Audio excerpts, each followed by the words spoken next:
Hey guys, how's it going? Just going to share 3 quick games with you.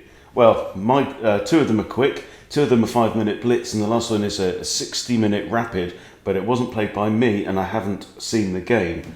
So first I want to share with you a couple of blitz games that I played in the wee small hours of this morning.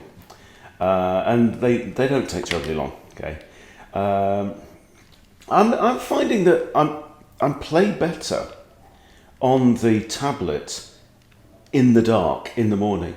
I think the reason is because there's no distractions whatsoever. Anyway, so here my opponent starts with d4, and my current approach to this is the Charlick Gambit, which starts from the England and then d6. So if the England Gambit is accepted, and I think this is absolutely appropriate, by the way, to be part of our Freddy Krueger repertoire. Okay, if you know that the actor who played Freddy Krueger in the Nightmare on Elm Street movies was named, I think, Robert Englund, spelt E-N-G-L-U-N-D, like the Gambit. So it's absolutely 100%. There could be no more Freddy Krueger-ish Gambit than the England Gambit for sure. Okay, and so here you're offering a second pawn. Your opponent's already got a really exposed doubled pawn here. He's very likely to take, and take he does. You now recapture with your king's bishop. So in return for 1 pawn, right? This is very much a thing with these 2-pawn gambits. You usually then win the attacking pawn back, so you've only given up 1 pawn, but in return, let's see what we've got. We've got an open d-file. We've got 1 piece already removed from the king side, if we want to castle that way, which we usually don't, by the way. And we've got a piece developed with very nice control of the board. Okay, so white continues now with the quiet e3, opening up lines for, it gives the queen another diagonal as well. Knight f6, knight f3, knight c6, because what I want to do is I've got a definite plan of castling my king this way. I want to get my bishop here, usually put my queen on e7. Another quietish move. This then takes away the c3 square from this knight, who normally likes to go there, but he's probably going to come here and buddy up with this guy. But then what's this bishop going to do? Now, this bishop doesn't have many prospects, so out flies my queen's bishop, knight sticks there, and this bishop is now looking a bit awkward. Queen e7, very, very normal developing. I'm getting quite comfortable with this. I've had maybe half a dozen games with the Charlick. I'm liking it so far. And out comes this queen. So obviously the queen is targeting the pawn here, my b pawn. So there's a few options. You could defend with a rook. You could actually defend with a knight here and hit the queen at the same time. But long castles is the simplest. It was part of the plan all along anyway. It's nice if the queen stays there, because then you've got ideas of should white castle, you've got ideas of bishop takes with check winning the queen, but the knight's in the way anyway. So here we go.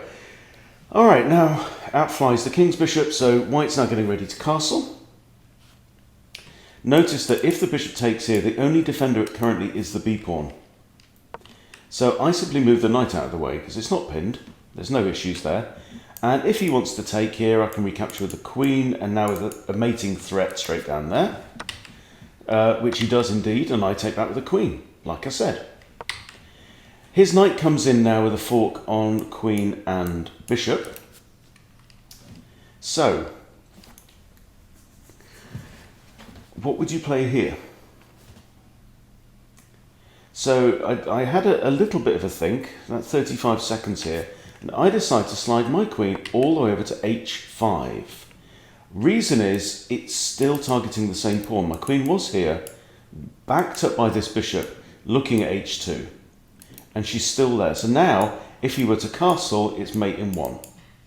Because the king can't move, because the rook's in the way. So he can't castle. And this is part of my strategy. I want to stop him from castling. So now he takes my bishop. Rook takes. And now, if you have a look at the board, there is a square on the board over which black has extreme levels of control. And we are ready now to take advantage of the fact that our opponent has not been able to castle. Okay, the square I'm looking at is d1. We've now got queen and light squared bishop. Suddenly the focus shifts from there. The rook is looking at d1. This rook could even come across to d8, okay? And now my opponent really needs to do something meaningful. I think develop the bishop to here would definitely be an idea. He can castle if he wants to, and he probably wouldn't have been a bad idea either. He plays this quiet move, and now rook d1 check. The king can't go there because the rook can't go there because the bishop can't stay on the back rank. So the only legal move now is queen takes, bishop takes. And now, bishop takes f7. Don't know why. Queen e2 checkmate. And it's all over, right? Beautiful, beautiful Charlick Gambit, right? And the anti-vampire Gambit. Beautiful, love it, love it. And that was a very nice finish. 15 moves too. Not to be sniffed at, you know?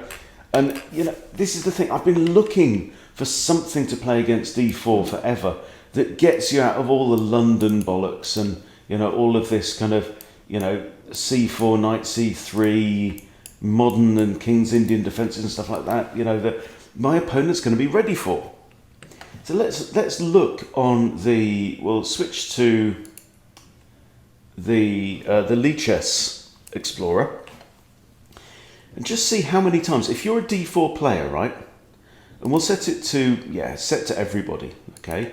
So if you're a d4 player, you get d5 most of the time, yeah, nearly 40% of the time. You get knight f6, nearly 30%. You get e6s, right? Which, don't know, g6s. You get c5s, e5. e5, 3.4% already. 3.4%, okay? So you're talking 1 in 30 games now. And white, this is the best move. It's really the, you know, the only good move for white, you see. d takes e5, and white has a significant advantage. You can play knight c3 or e3 and you've got a slight edge, but this is crying out to be taken. So white will take that, what's that, 63% of the time, right? And then from here, d6 is only the second played move at 14%, right? So you're looking at 1 in 30 and then 1 in 7 on top of that. So you're now getting up to, that's 280. So it's like here, white will only see this in about 1 in 300 games. That's the point, right? How many times have I seen this?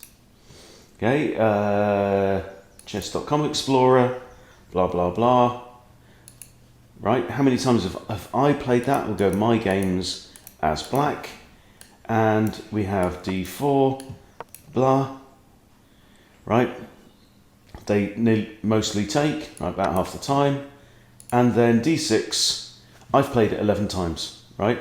And I've won 73%. Okay, which is what, 8? Don't know. 7 or 8. But this is the point.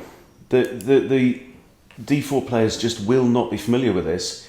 So for a d4 player to see this position 11 times and to have any idea what to do, how many games are they going to have to play, right? If they see it 1 in 300 times, to see it 10 times, they'll need to play 3,000 d4s with the white pieces. That's 6,000 games, right? To have the same amount of experience in the Charlick Gambit as I've got. So that's my philosophy about it, right? You know, it might not be the way to get to national master title, but who cares? Anyway, moving on. Game number 2, please. And we are off now to Denmark. Boys and girls, again, less than 20 moves. e4, e5, d4 takes. This is the centre game accepted. Now, people are putting in the comments, when I try and play the Danish, they always decline it. I don't get this, because I've been playing this for years, from like 1,000 up to 1,600, and they don't decline it, generally. You know, I get this a lot. Takes again, bishop c4. And here, so this is the set, or I call it the semi-Danish, right? So the centre game accepted. He's taken the one pawn, and he's declined. No, he's taken the second pawn. Yeah, taken one pawn, second pawn, and he declined pawn number 3. Okay, so I mean, what you're hoping for is this, and actually, pawn takes b2 is the best move engine-wise for black. But here's the thing, right? If you go evaluation, and go lines on here, and it's whipping up Stockfish now. Okay, so we'll go back one move. I've had a realization about the engine. Okay, and the point about the engine is, and here it says c takes b2 is the best move. But here's what you have to understand about engines, and this is why it can be really kind of unhelpful sometimes to use the engine too much when you're doing your preparation. Much better to use the player's database and see what actually works in real life. Not just because the engine doesn't understand pressure and psychology and all of that stuff, but here's what I'm thinking. Look at what Stockfish is doing here. 20 moves deep. Okay? So what Stockfish is doing here is it's doing c takes b2, bishop takes, knight f6, knight c3, blah, blah, blah, blah. 20 bloody moves deep. Okay? And then it's saying who's best at the end of 20 moves. All right? So, and then that's why c takes b2 is the best. Because after 20 moves of perfect play, Stockfish level play, that no human is capable of, c takes b2, this line leaves black slightly better. Whereas knight f6 and 20 moves of perfect play, he is slightly, not quite as good. And that's the point. So what we really need is we need Stockfish depth 2, Stockfish depth 3. That's what we need to be genuinely useful, because that's as much as most of us, in the improving and intermediate level will be thinking. All right, so there you go. Anyway, so get rid of Stockfish, because that doesn't help anything. So he brings out the knight here. Okay, and I'm trying to remember my theory, and I'm pretty sure that you bring out the opposite knight, and I will check that against my study. Okay, and now he plays h6. So I see the point, I see his mind. He wants to stop my knight coming in there or there. Now this knight stops that, so he plays h6 to stop the pawn coming in there, but this pawn now becomes a hook. It now becomes a target. It's in the sights of my dark squared sniper. Yeah, and it's a quiet move. It really is a quiet move. So he's worried about kind of fried liver style attack. So anyway, I grab the pawn now, which I think is probably the right thing to do. I've now got 3 pieces developed because he's wasted time with this. He brings out his other knight, and now e5. So very, very thematic, typical move. Anytime this knight comes out, you've got this loose pawn here, and you actually want to open up the e-file very often. Can't tell you how many games I've won with knight and then queen, like capturing, particularly on e4, knight takes, queen takes from here. You dodge out the way and then hit the queen with a pin, with the rook, right? I've won loads of games that way in the Danish. And there you go, there goes the queen, right? Pinning the pawn on the king. The pawn now can't move. So he simply castle, right? Black has 2 attackers on this pawn. I only have 1 defender. So, well, first he saves his knight. He could have just grabbed the pawn if he wanted to, but maybe he figured out that takes, queen takes, and oh dear, right? So anyway, this is the Danish. We are in Viking mode. We are attacking the monks at Lindisfarne, right? We are now, so we go in with an assault. We go and hit the queen. We want to stop this guy from castling at all costs if we can, like in the previous game, yeah? Attack the queen, also attack c7 with the fork threat. Queen has to retreat, can't come here, has to retreat there, right? And now, where is your development, Mr. Black? Right? You've got 1 pawn for your trouble. Your knight's just had to go straight back into the stable, right? And I've got, everything is free. Everything, my knights are developed. This is a decent bishop. this bishop is perfectly good where it is now. Okay, so what do we do? Well, we've castled. Black hasn't, can't, right? And isn't going to anytime soon. It's going to take him 3 moves, minimum. 4 moves on this side because the bishop's stuck in, right? So rook e1, line it up with the king, get ready to throw Eddie in head first as a berserker.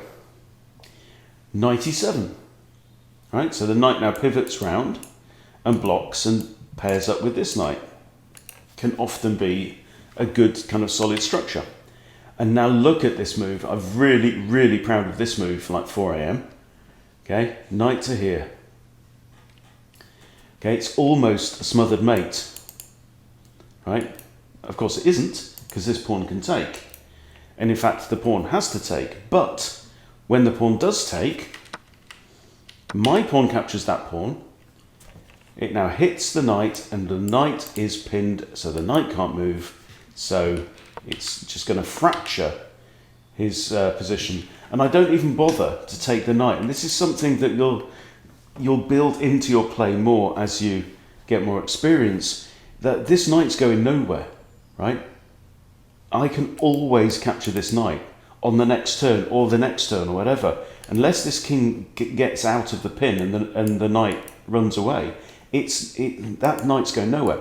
So I can now build up my threats. So now I've got a threat of bishop takes here with check, forcing the king here, and then queen in there would be mate.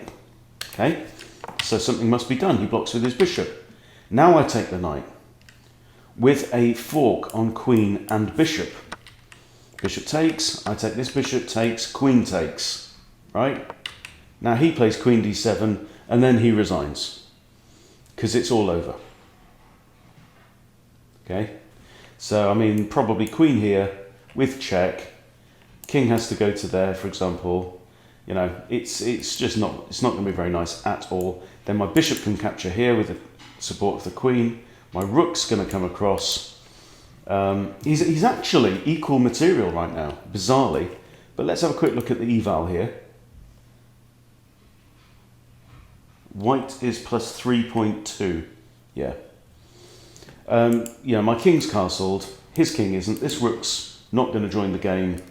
You know, my rooks are about to connect after this. Yeah, it's just terrible. So I mean, we can play on slightly if we want to and give check here. I think he pretty much has to go here. Bishop will take there. 3.0 again. You know, what's he got? What's he got here? He's got very little indeed. Yeah, it's not going to be pretty. Anyway, time for one more, guys. This one's been sent to me. Chris Sharp 80 against Rukukuster.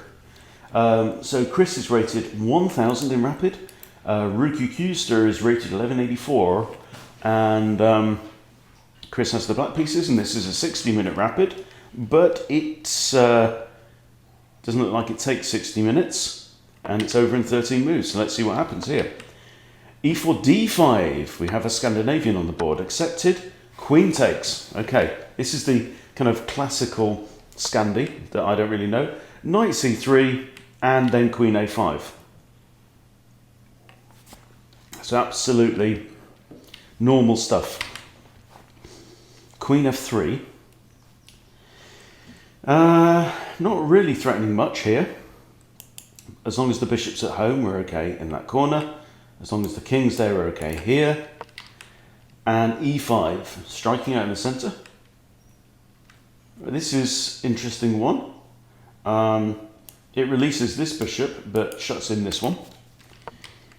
Knight c6, sensible. All right, are you preparing to long castle? Might be. Also setting up potential discovery against the queen, but this knight can't really move with a great threat. I think actually this is the only one to threaten this, but the queen will just move back to b6 and defend. So now the knight jumps into d4, and this is a threat, okay? Because we've got the queen here, and we're also looking at c2, right? Very, very typical. So the queen, again, is going to have to retreat all the way to d1, right? We've seen this. And now, c6. Now c6 is a common move in the Scandi when you have played your queen out to here, right? Because it gives the queen escape options in case your opponent starts to throw stuff at you, yeah? So here the knight retreats. Notice now that the knight has come back here, closing off the king's last escape square. Queen comes back to c7. Knight out. Knight takes knight. Pawn takes knight. Knight e7. f4 now. Yeah. I mean, slightly bad pawns now here on white side of the board. Do we take? No, we do not. We come in with the knight. Okay, I see where this is going. Knight takes f4, and now do you see the threat? Now, I did have a clue about what to look for in this game, so I didn't figure that out. Okay, what is the threat here? Okay, notice what we said about this knight coming back to that square. Right, and a quick goldfish would show you what the issues are, okay? Defended, defends, defends, defends, defends, okay? This pawn is defended by nothing at all. You've got to do something. That square is still undefended, and knight to d3 is a beautiful smothered mate. And very, very satisfying. Everyone needs a smothered mate, you know, badge on their arm, so really, really good game, and over in 10 minutes out of your hour. So wonderful stuff. So there you go, guys. 3 very nice attacking games. For a little bit of inspiration for today. Hope you enjoyed it, and I'll see you soon.